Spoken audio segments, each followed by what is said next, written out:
Hello, NYWCites. I am the administrator of the NYWC message board, Robert Lottie, with two of my favorite NYWCites, Jessica the Rump Shaker Danezzo, who, by the way, welcome back after missing Hotter Than Hell last month. Thank you there. And also we have...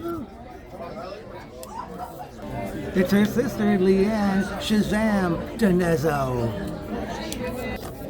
Okay.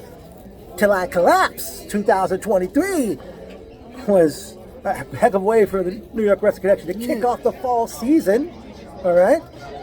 And we kicked off the show with one of the semifinal matches, even though it wasn't a full-fledged tournament, which will lead to the finals match of the trios tournament. As it was 3 mystery returns.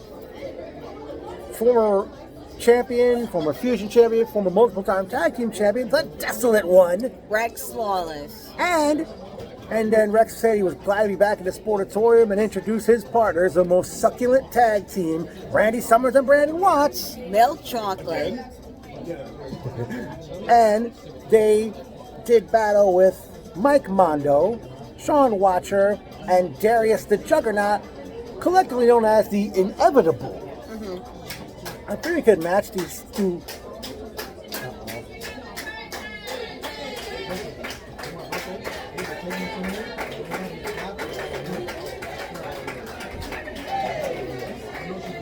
Happy birthday to that individual, and one good-looking female employee with a big boobies on her. Yeah. Yeah, I could be a pervert like that too. And I've called other people guys perverts too. Yeah. All right. But as I said, these trios that I mentioned, they had a very good matchup.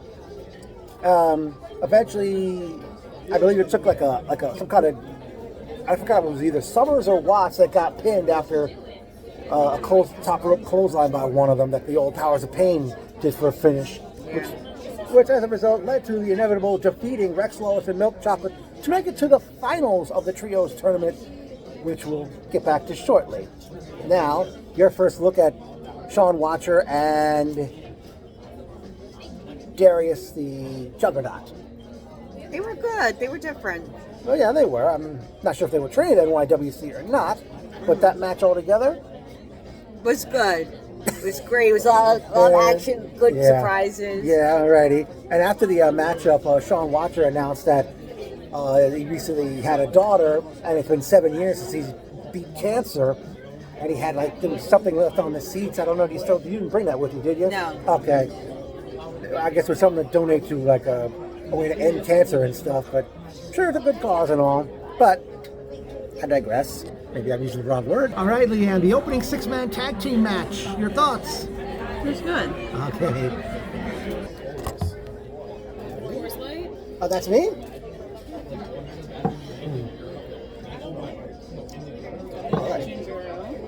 That's for him, I believe. And the papers. Right here. That's for her.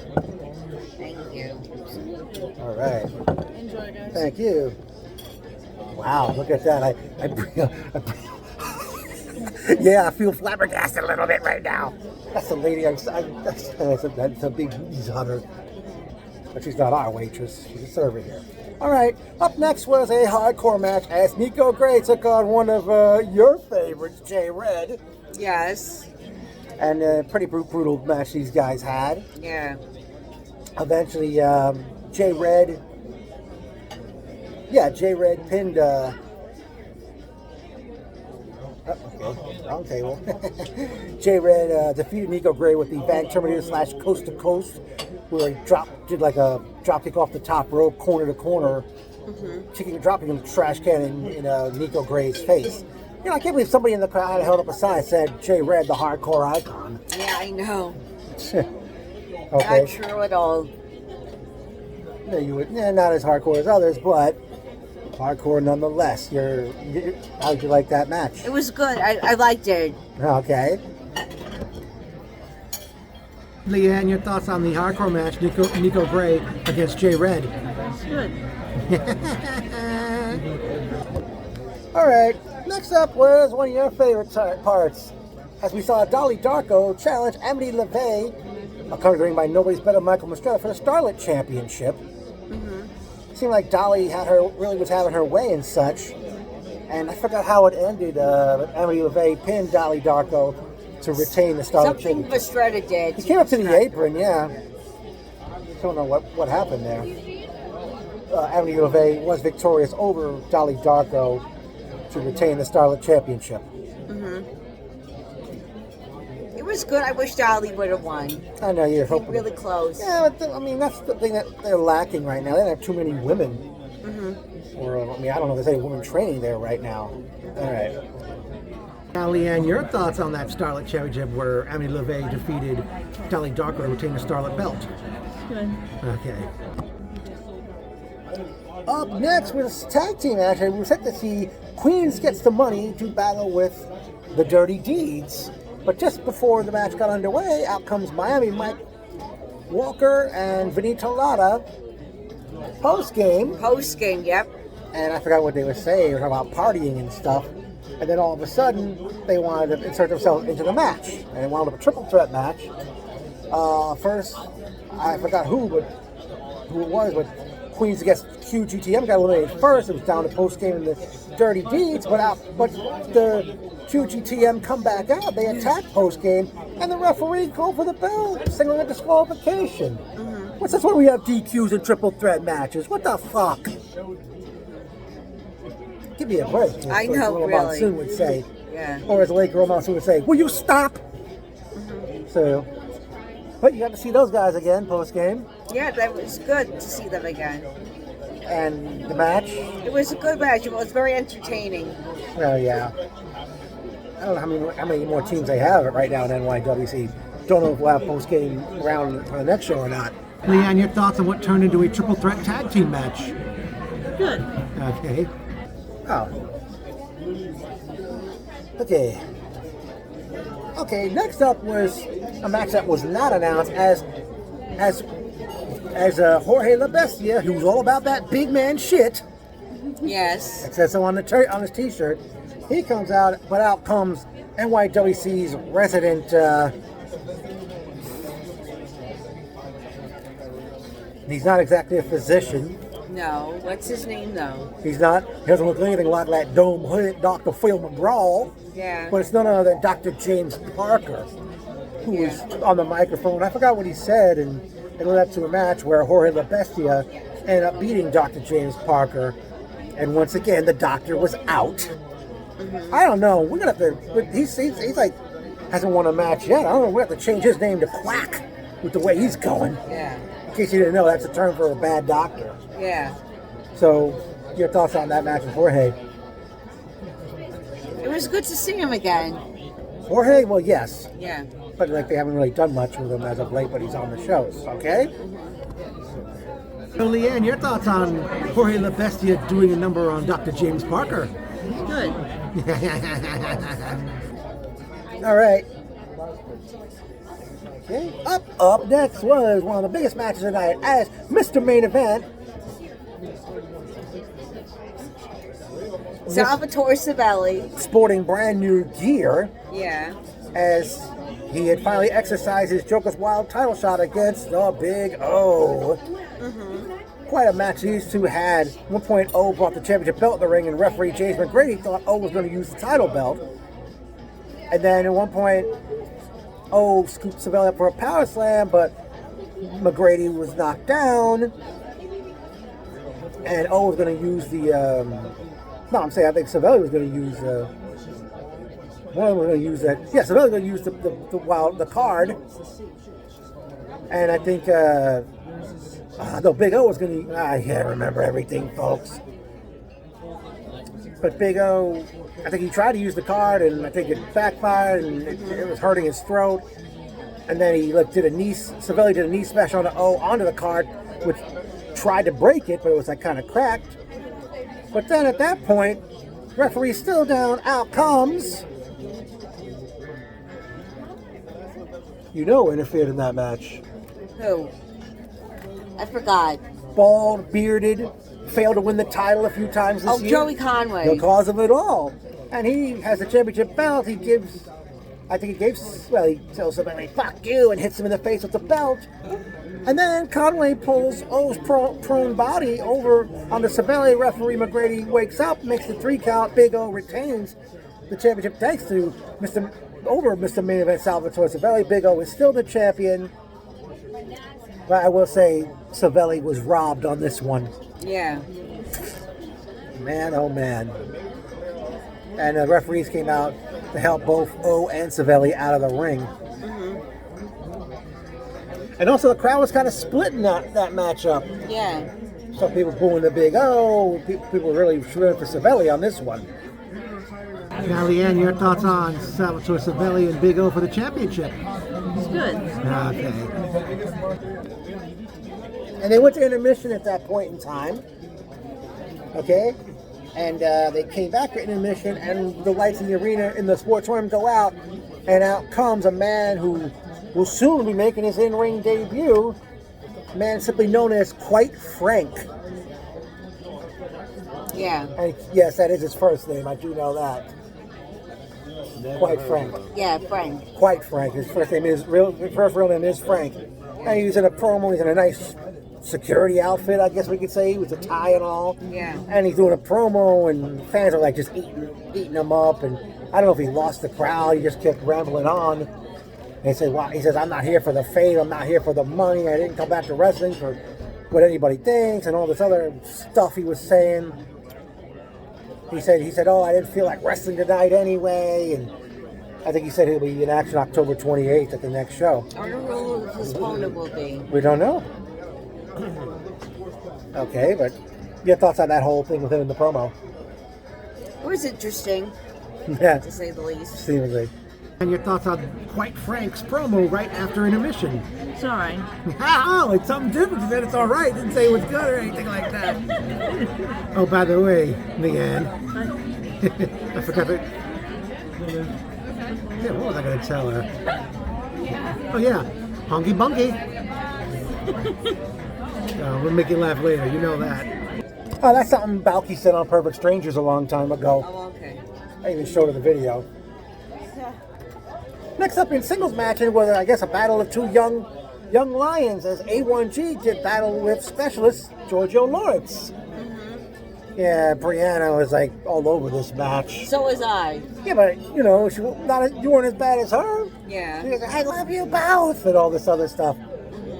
Quite a match these two had where Giorgio Lawrence defeated A1G. And he still is #1 in the rankings in NYWC. Possibly, I mean, he probably will be at this rate. Yes. Okay, that match. It was awesome. Okay. So, Leanne, your thoughts on that match between A1G and Giorgio Lawrence? It's good. Okay. Up next was the other semifinal match of the Trios tournament, as we saw, I guess, kind of a reunion of the extricated Bam Sullivan, Mouse, and Aiden Bale, as they did battle with Absolute Alvin Alvarez, the returning Spider, and the Greek god Papa Don. Yes. I wouldn't- NYWC originals. Yeah, that's what they were billed as. I don't know if they're making them look like an odd trio, because like Papa Don was like really chewing Spider out before the match, and even during the match and after the match. Good matchup by these two trios, which saw Alvin Alvarez, Spider, and Papa Don defeat Bam Sullivan, Mouse, and Aiden Bale, and to make it to the finals of the Trios tournament, which is taking place at the Space Between. By the way, bringing out to Justin Gentile, you kept calling the show The Space Beyond. It's called The Space Between. Look at those damn flyers that have been up for months now. So all together now. He called it The Space Between. It's called The Space Beyond, but all together now. The space. No, we're not singing the song. Yeah. No, he kept saying The Space Beyond rather than The Space Between. So Okay. you know what that means to him. What? Botchamania. Okay. Leanne, your thoughts on that other the second six-man tag of the night? Good. Okay. All right, up next is a match that stemmed from last month, as one half of the tag team champions, Tommy Rant, did battle with the Beer Man, JT Kaysen. And of course, Rant had other slime ball, Sage Chance, in his corner for the Yes. matchup. And that was, I don't know what that's called, that Sage had in his hand where he was like recording the match, and he has I guess that's a cell phone to record the match. Sage, what is the name of that device? Not the phone, the thing that the phone was attached to that you were recording the match with. Match was on, and eventually Sage came up to the apron and he got catapulted into the ring. And you did notice, Leanne, Sage was hanging on to that thing even after he got put in the ring. And even I was like, he's still holding on to it. And eventually, I forgot, I think Kaysen tried for a pinfall, but Chance attacked Kaysen, which caused a disqualification victory for JT. And they double teamed him until Nuke, who was injured last month, came out with one crutch, and you can see like his ankle is like still messed up. Yeah. That's why the match happened. JT Kaysen victorious over Tommy Rant by disqualification.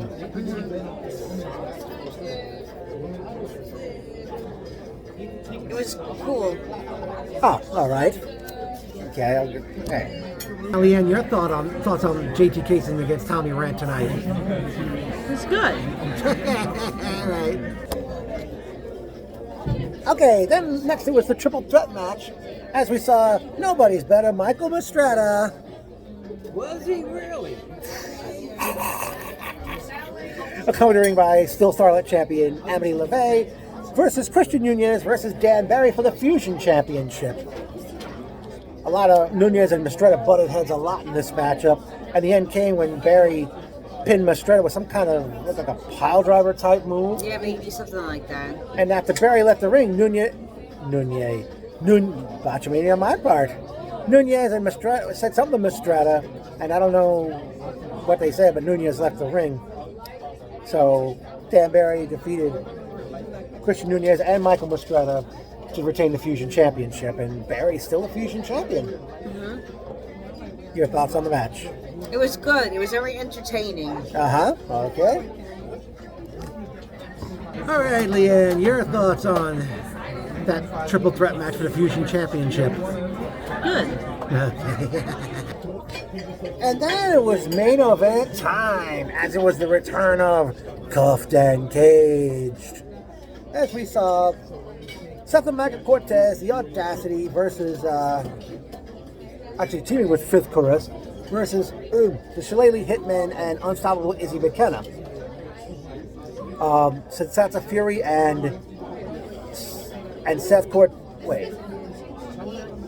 Actually, yeah, it was Seth Cortez started the match, and then the entry was as follows: Micah Cortez fighting Jack Morrissey, Fifth Chorus, and Izzy McKenna entered last.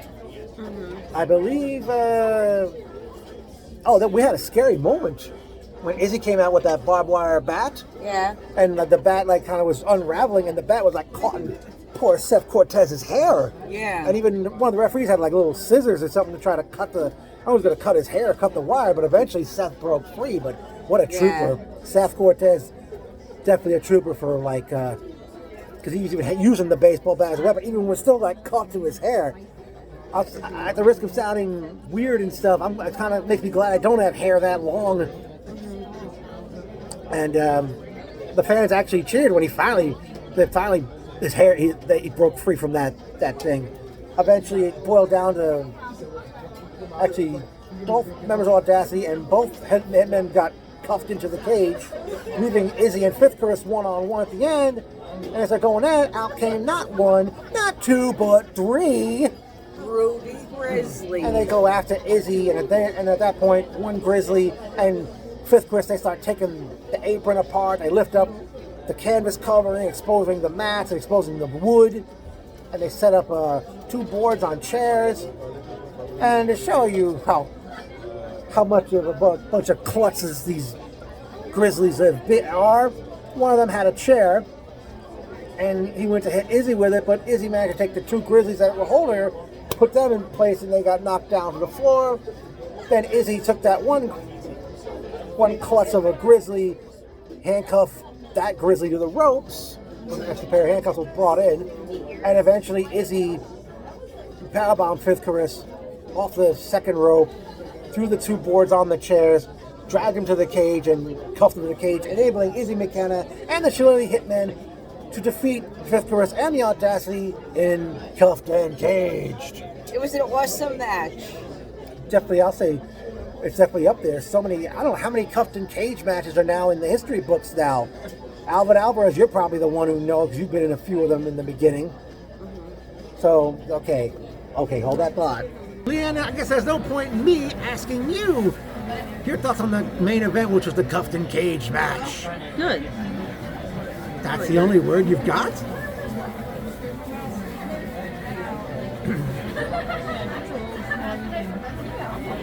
Uh-oh. What? If you don't have a word, tell me. I won't come back to us.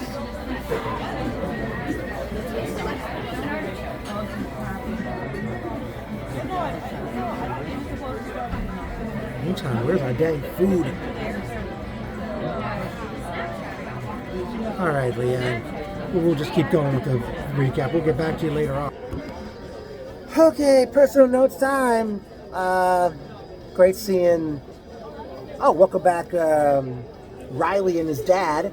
Yes. Riley's the one that's throwing the Papa Smurf chants at Papa Don. Yeah. Great seeing Tommy, his girlfriend Robin, Jameson, Kevin. Yes. Who else do we notice in the building? Oh, Jay's, Brianna, Shadow. I don't know if she's coming back or not because I saw she was helping out after the show was over. Yeah, she looked like she put on some weight. She did. Yeah. I think her girlfriend was there too. Yeah.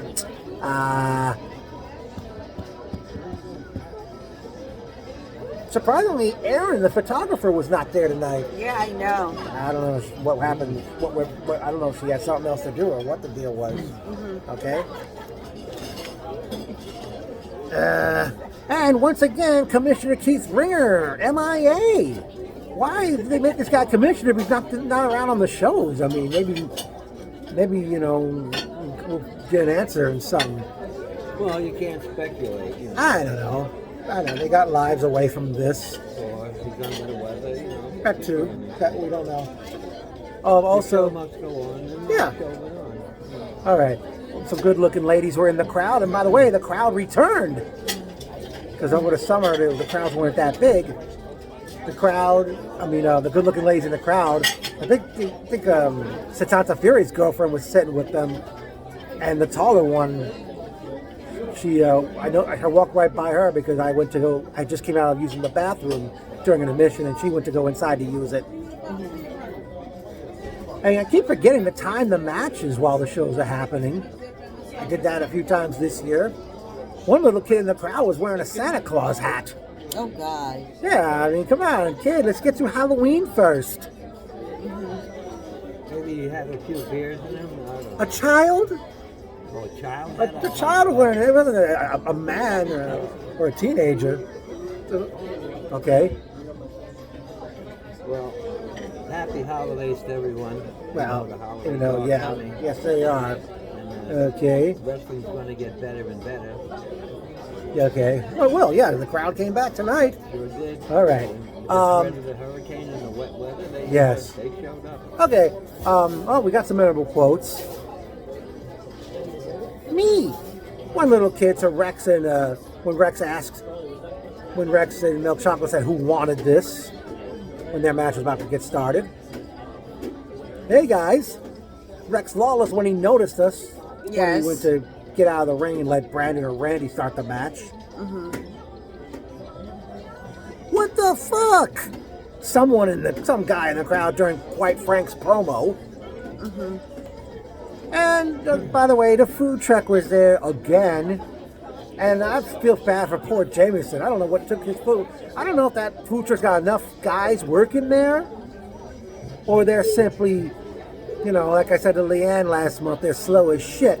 But I think on this time, they were slow as fucking shit. They're lazy fucks. I mean, I know it's demanding and all, but it makes me glad that we usually eat before the show. Go eat somewhere before we get to the shows. I'm sure Jameson's going to think twice about the food truck now. Oh, I forgot. Great seeing Chris Perry, who was working the door. Yes, and Greg. Greg Gruber. I think with Brittany Savage there too. I didn't see her. I thought you saw her by the door, but before we were on the way out. No, I didn't. Or someone who looked like her. But we did notice someone in attendance. CJ, we knew him as CJ Benson. Yeah. I don't think he's coming back though. I'd be shocked if he does. Okay. I saw Anthony LaSara. I know he walked right by me, but he didn't. I don't think he noticed me. La la la la la la la la la la la. I guess it's time to plug the next show then. Yes. All right. The New York Wrestling Connection returns to action on Saturday night, October 28th, with The Space Between, taking place at The Space in Westbury, Long Island. Match is already announced. The Slime Balls defending the Tag Team Championship against JT Kaysen and, I guess, Mr. NYWC himself. Or Mr. Psycho Circus himself, as I used to refer to him in the past. CJ Bambino, with Tony Mamaluke in his corner, does battle with the Innovator of Violence. Tommy Dreamer. The finals of the Trios tournament, it'll be the originals, Absolute Alvin Alvarez, Spider, and the Greek God Papadon against the Inevitable, Mike Mondo, Sean Watcher, and Darius the Juggernaut, to crown the first ever Trios champions.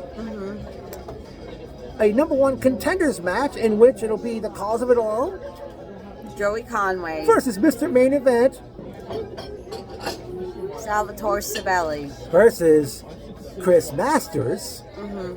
For the determined number one contender. And this was just added tonight as the Big O will be defending his NYWC championship against Davey Boy Smith Jr., Harry Smith. All right.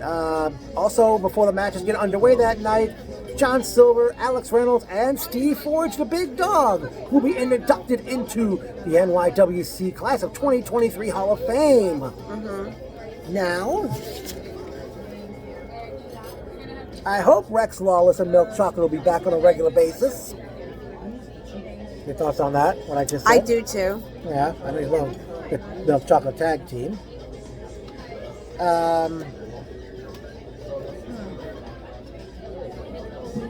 I'd like to see Christian Nunez one-on-one with nobody's better Michael Mastretta.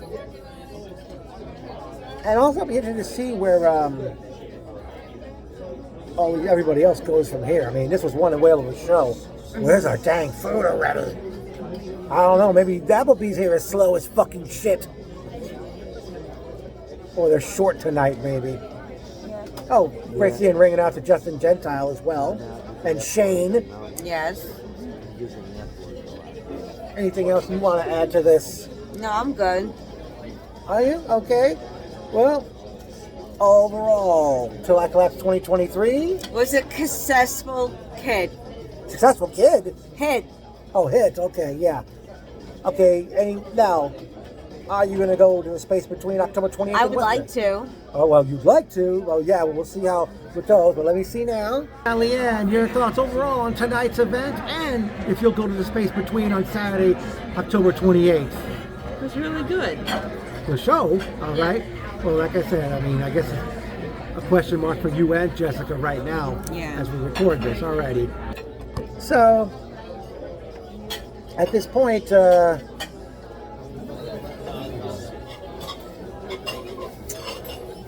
wow. All right. That's pretty much going to do it, I think. I mean, this was one awesome show, one way for her to come back to. Hopefully our food's almost here. I'm hungry like a motherfucker, as Samuel L. Jackson would say. Beep. Too late. Only Samuel were here.